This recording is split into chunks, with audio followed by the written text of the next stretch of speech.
résultat d'apprentissage aujourd'hui était vraiment de voir les différentes propriétés des pentes qui existent dans la vie de tous les jours et surtout dans les mathématiques. Parce que vous allez remarquer qu'il y a des pentes qui montent, qu'il y a des pentes qui descendent, etc. Donc, on va essayer de clarifier ça aujourd'hui et également voir qu'est-ce qu'il y a quand j'ai une droite horizontale, une droite verticale, etc. Donc, premièrement, on se souvient que c'est la lettre M qu'on utilise dans l'équation y égale à mx plus b pour identifier la pente. Et la pente peut être positive, donc exemple 3. Elle peut aussi être négative comme moins 5, donc 3x plus quelque chose ou moins 5x plus quelque chose. Donc, on parle d'une pente positive ou négative. Alors, on regarde comment est-ce que ça c'est possible. Bien, si je regarde à deux scénarios suivants, mettons ça c'est une demi d'un toit, on n'oublie pas que la pente, c'est toujours le déplacement vertical sur le déplacement horizontal. Alors, verticalement, je me déplace ici de 75 et horizontalement, tu sais, je monte de 75 et horizontalement, je me déplace de 3. Donc, 75 divisé par 3, si je sors ma calculatrice, ça me donnerait donc une pente de 25. Ceci dit, si on regarde au prochain exemple, ici 80 et 120, il faut remarquer que c'est un escalier qui descend.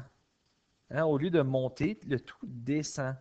Donc, aussitôt que tu vois que ta pente, parce qu'il faut que tu utilises ta pente de gauche à droite. Aussitôt que tu vois de gauche à droite, ça descend, ça veut dire que ton déplacement, et seulement ton déplacement vertical, est négatif. Ton déplacement horizontal est toujours positif parce qu'on lit de gauche à droite, on s'en va de même, il n'y a pas de problème. Mais si on lit de gauche à droite, cet escalier-là, il descend. Donc, ça serait comme dire moins 80 sur 120 comme pente dans cette situation-là. Et ce que je vous recommanderais de faire, c'est d'essayer de simplifier cette fraction-là. Puis là, ça va être un peu un rappel de 8e, 9e année, on va dire. C'est d'essayer de voir est-ce que 80 et 120 ont des facteurs en commun. Bien, je sais que 80, ça se divise par 8. Oh, là. Donc ça me donnerait 10. Est-ce que 120 se divise par 8 aussi? Je suis pas certain que j'ai pas. Donc ça me donnerait 15. Alors, si je divise moins 80 par 8, ça me donne moins 10. Et si je divise 120 par 8, ça me donne 15. Donc, moins 10 sur 15, ce serait une version simplifiée de cette fraction-là. Mais encore, je regarde, est-ce que 10 et 15, ils ont des facteurs communs? Et ceux qui se souviennent très bien de leur table de multiplication, vous savez que 10 c'est un multiple de 5 et 15 c'est un multiple de 5. Donc, je peux diviser mon 10 par 5. Ça me donnerait donc moins 2. Et mon 15 peut aussi être divisé par 5 qui va me donner 3. Donc, j'ai une pente de moins 2 sur 3 dans cette situation-là.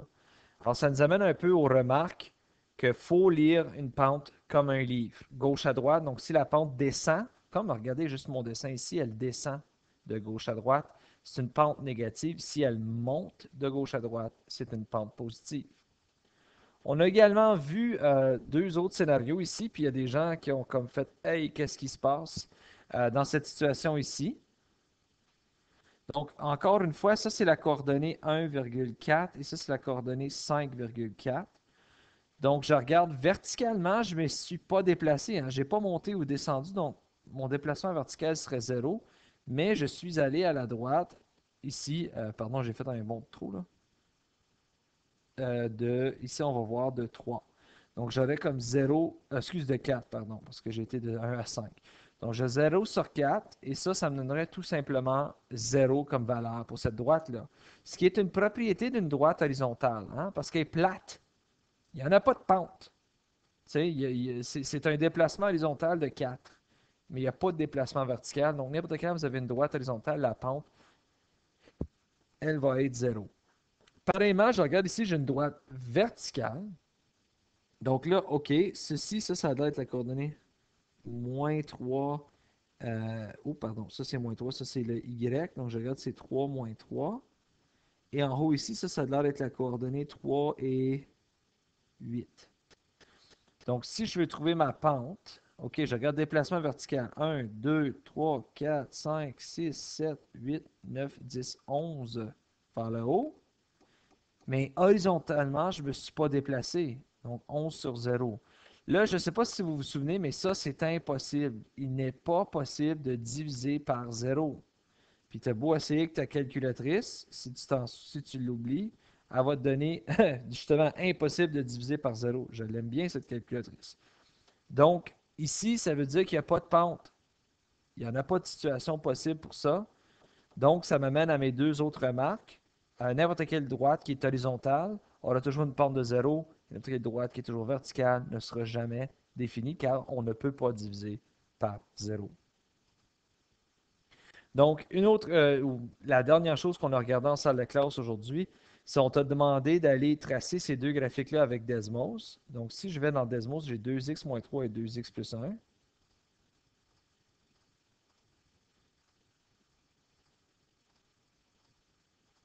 Alors, si on regarde à ces deux droites-là, ce que vous avez remarqué en salle de classe, il y en a beaucoup qui ont dit Hey, ces deux droites-là sont parallèles, qui est un terme que vous avez déjà vu.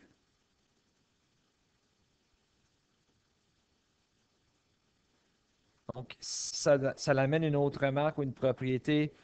Deux droites qui ont la même pente seront toujours parallèles. Donc, ça, c'est juste à ne pas oublier. Donc, puis ça peut dire comme, tu sais, si j'ai 3x moins 7 et 3x plus 2, ces deux droites-là sont parallèles l'une à l'autre. 2, moins 2x plus 6 et moins 2x moins 4, parallèles. Cependant, moins 2x plus 6 et positif 2x moins 4 ne sont pas parallèles parce que ce n'est pas exactement la même pente. Donc, ceci met fin à la leçon d'aujourd'hui. Si jamais vous avez des questions, n'hésitez pas à communiquer avec moi.